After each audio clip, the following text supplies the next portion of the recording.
The Supercharged 3800 E85 injected Fiero is pretty quick.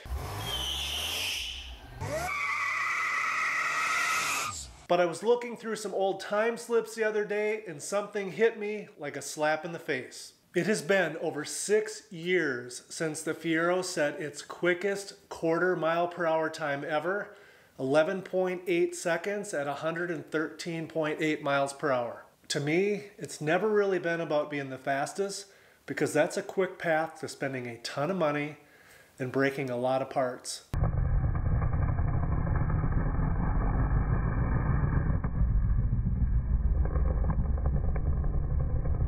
For me, the fun challenge has always been being as quick as possible while spending the least amount of money and breaking just a few parts. Now I've got an itch, and the Fiero is going to set a new personal best in the quarter mile in 2022.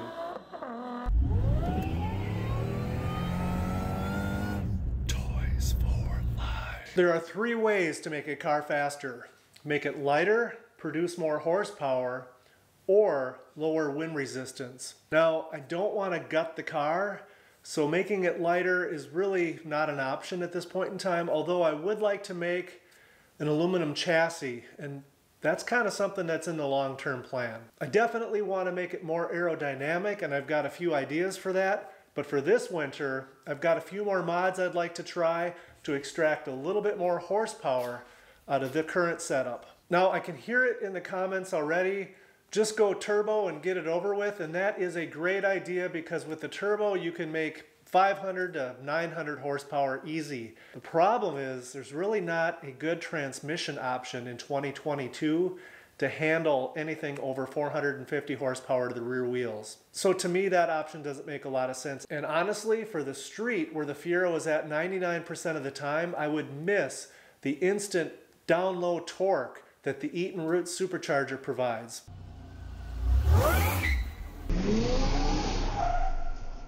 The first mod is totally redoing the cold air intake system, and I've already completed this.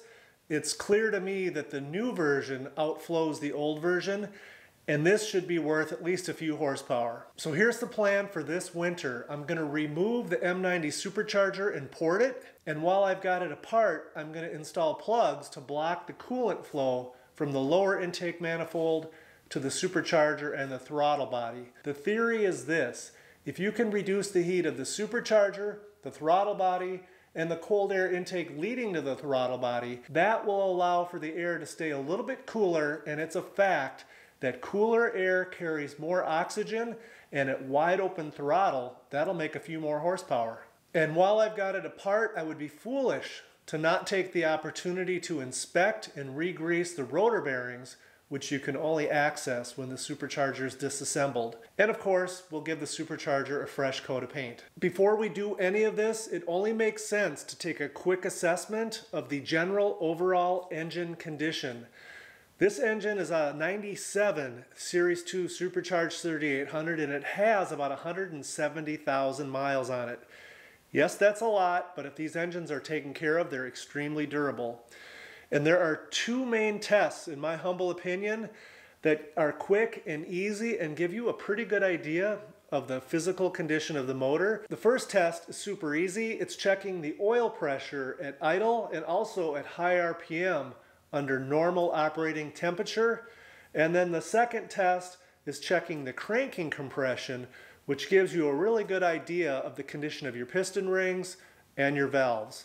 All right, let's go ahead and start with the oil pressure readings because this is super easy. Make sure your engine's completely warmed up, and at idle, we are sitting at a little under 50 pounds. Let's call it 45 PSI. Now let's go ahead and hammer it and see what happens.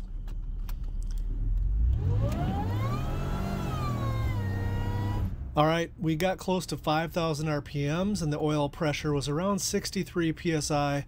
So I'm very pleased with these results. Let's move on to the compression testing. The compression check is super easy. What I've done is I've just labeled so that there's no way I get this wrong. The spark plug wires A, B, and C. And I'm just going to do them one at a time. Doesn't really matter as long as you do it the same for all cylinders. I'm going to pull one and test it. So what we'll do is we'll pull the first one here. I'll pull the wire in the spark plug. Then I'm going to connect the compression gauge by screwing this end into the cylinder head, and we'll crank the engine over, watching how much compression it makes on the first, second, third, fourth, and fifth pulse. So let's go ahead and get started. Oh, and I've gone ahead and removed the relays for the fuel pump and the controller, because you really don't want it to try to start, and you don't want fuel washing down the cylinders while you're doing this. Okay, I've got the first spark plug out, got the compression gauge inserted, and you just tighten it up hand tight by twisting on the hose. Gauge is all set up where I can record it, and I'm going to go ahead and use this high-tech graphic to help us keep track.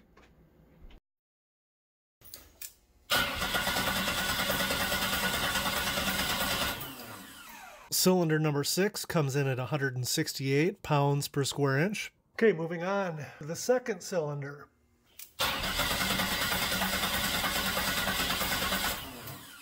Cylinder number 4 comes in at 147. And finally, the third cylinder on this bank.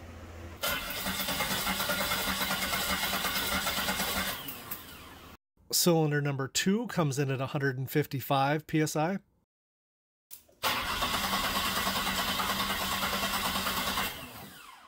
Cylinder number 5 comes in at 160 pounds per square inch.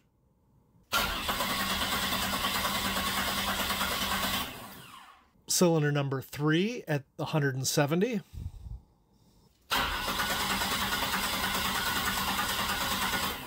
And finally, cylinder number 1 at 160 pounds per square inch.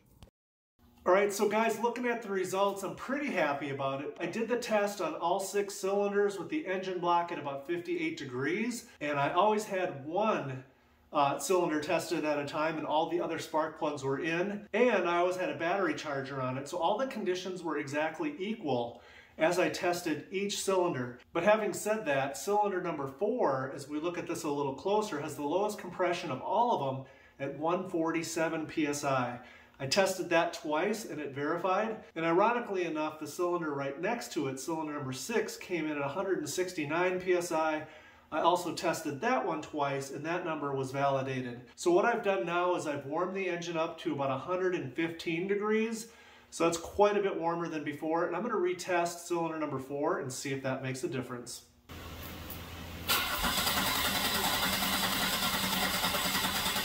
Interesting, at 143 pounds per square inch, we actually lost a few. Let's try one more thing. Let's try a couple of tablespoons into the cylinder, and if the rings are worn excessively, we would expect to see a pretty big bump in pounds per square inch. With the oil added directly into the cylinder, the pressure only went up by about 6 pounds per square inch, which tells me the piston rings are still in darn good shape. So with these tests, we've objectively measured both the oil pressure and the cranking cylinder pressure, which we passed with flying colors. So, in my humble opinion, this quest for more horsepower is absolutely worth pursuing. Well guys, it's time to get the wrenches out to get started on this project, but that's going to have to wait to part 2. Since you've made it this far in the video, please consider hitting the thumbs up, subscribing, and of course, thanks for watching.